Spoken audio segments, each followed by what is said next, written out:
عن ابی ہریرہ رضی اللہ تعالیٰ عنہ قال قال رسول اللہ صلی اللہ علیہ وسلم اذا دخل رمضان فتحت ابواب السماء وفی روایت فتحت ابواب الجنت وغلقت ابواب جہنم وسلسلت الشیاطین وفی روایت فتحت ابواب الرحمہ۔ حضرت ابو ہریرہ کہتے ہیں کہ نبی علیہ الصلوۃ والسلام نے فرمایا کہ جب رمضان المبارک داخل ہوتا ہے یعنی شروع ہوتا ہے تو پھر آسمان کے دروازے کھول دیے جاتے ہیں، اور ایک روایت میں یہ ہے کہ جنت کے دروازے کھول دیے جاتے ہیں اور جہنم کے دروازے بند کر دیے جاتے ہیں، وسلسلت الشیاطین اور شیطانوں کو جکڑ دیا جاتا ہے، اور ایک روایت میں یہ ہے کہ رحمت کے دروازے کھول دیے جاتے ہیں۔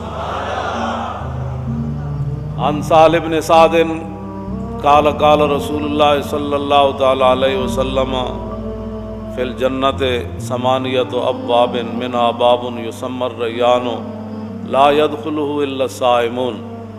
نبی علیہ الصلوۃ والسلام نے فرمایا جنت کے 8 دروازے ہیں، ان میں سے ایک دروازے کا نام ریان ہے، تو فرمایا اس سے صرف روزے دار داخل ہوں گے۔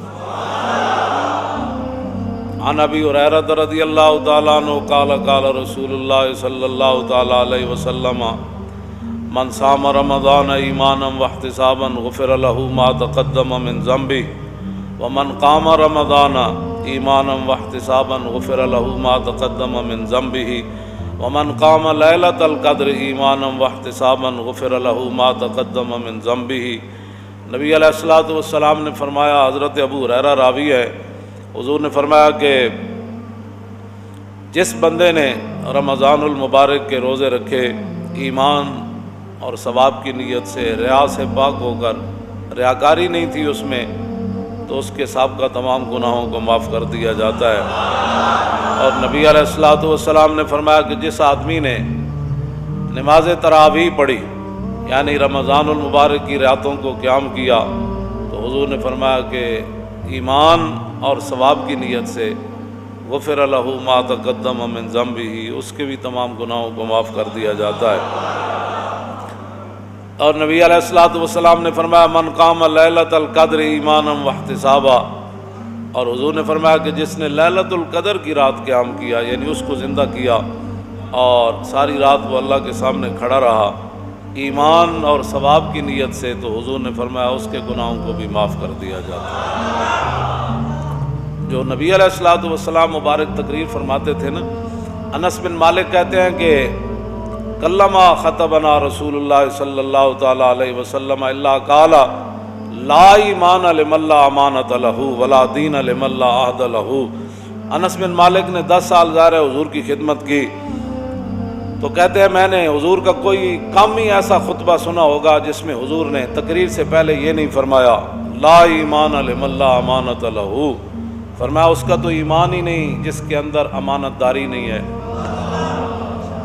کلمہ بہت کم ایسا کوئی خطبہ ہوگا جس خطبے کے شروع میں حضور نے یہ نہیں فرمایا کہ لا ایمان لمن لا امانۃ له، امانت وہ حکمرانوں کے پاس ہو، وہ مولویوں کے پاس ہو، حافظوں کے پاس ہو، وہ قاریوں کے پاس ہو، وہ محدثین کے پاس ہو، وہ صوفیوں کے پاس ہو، وہ غوثوں کے پاس ہو، وہ عوام کے پاس ہو، وہ باپ کے پاس ہو، وہ ماں کے پاس ہو، جس کے پاس بھی جو امانت ہے، یہ مراد نہیں ہے کہ صرف حکمران اس سے مراد ہے، ہاں جو امانت اللہ نے، حضور نے فرمایا یہ بچے تمہارے لیے امانت ہے۔ چھوٹی عید کے خطبے میں حضور نے فرمایا کہ یہ اولاد جو ہے تمہاری امانت ہے تمہارے پاس۔ کیا مطلب؟ دین کی طرف لگانا، کل اس امانت کے بارے میں بھی تم سے پوچھا جائے گا۔ حضور نے فرمایا لا ایمان لمن لا امانۃ له، اس کا تو ایمان ہی نہیں جو امانت دار نہیں، ولا دین لمن لا عہد له، اور فرمایا جو وعدے کا پاسداری نہیں کرتا اس کا تو دین ہی کوئی نہیں۔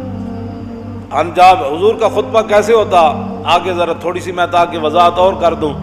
عن جابر ابن عبداللہ قال کان رسول اللہ صلی اللہ تعالی علیہ وسلم اذا خطب احمرت عیناہ وعلا صوت واشتدت غضبہ کانہ منذر جیش یقول سبحکم ومساکم۔ جابر بن عبداللہ کہتے ہیں کہ جب نبی علیہ الصلوۃ والسلام خطبہ ارشاد فرماتے، حضور تقریر فرماتے، تو حضور کی مبارک آنکھیں سرخ ہو جاتی،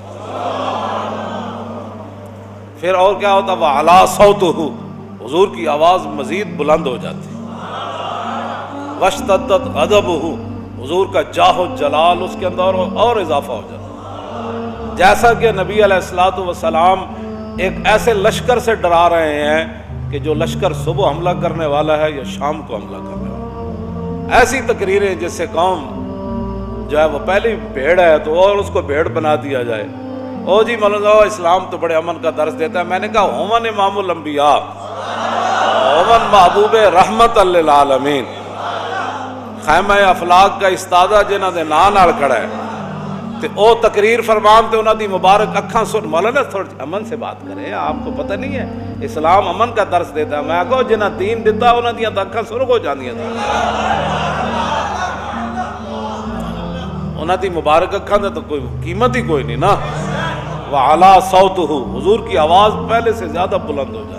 حالانکہ نبی علیہ الصلوۃ والسلام کی مبارک آواز میں اللہ نے یہ معجزہ رکھا ہے کہ جس طرح قریب والے کو حضور کی مبارک آواز سنائی دیتی، اس طرح 1,24,000 میں سے جو آخری صحابی بیٹھے تھے نا عرفہ کے میدان میں، جس طرح قریب بیٹھے صدیق اکبر کو آواز آ رہی تھی، اسی طرح آخری صحابی کو بھی ایسے آواز آ رہی تھی۔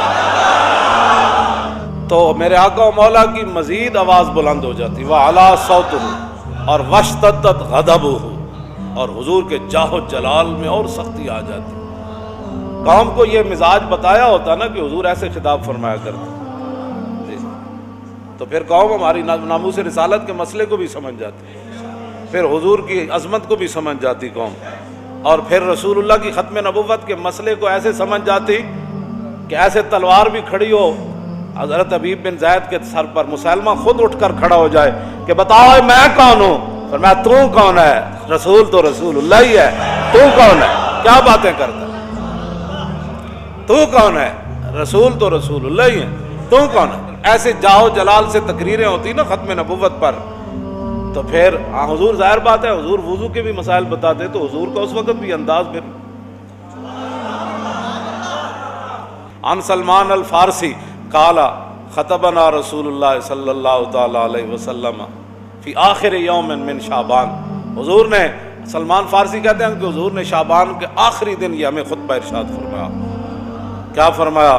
فقال یا ایھا الناس قد اظلکم شہر عظیم شہر مبارک شہر فیہ لیلۃ خیر من الف شہر۔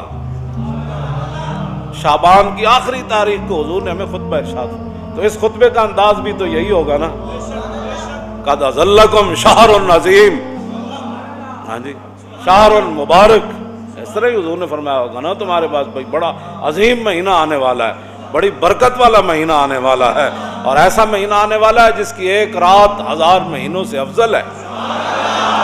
جعل اللہ صیامہ فریضۃ وقیام لیلہ تطوعا، حضور نے فرمایا اللہ نے اس کے روزوں کو فرض کیا اور رات جو ہے نماز تراویح پڑھنا یہ میری سنت ہے۔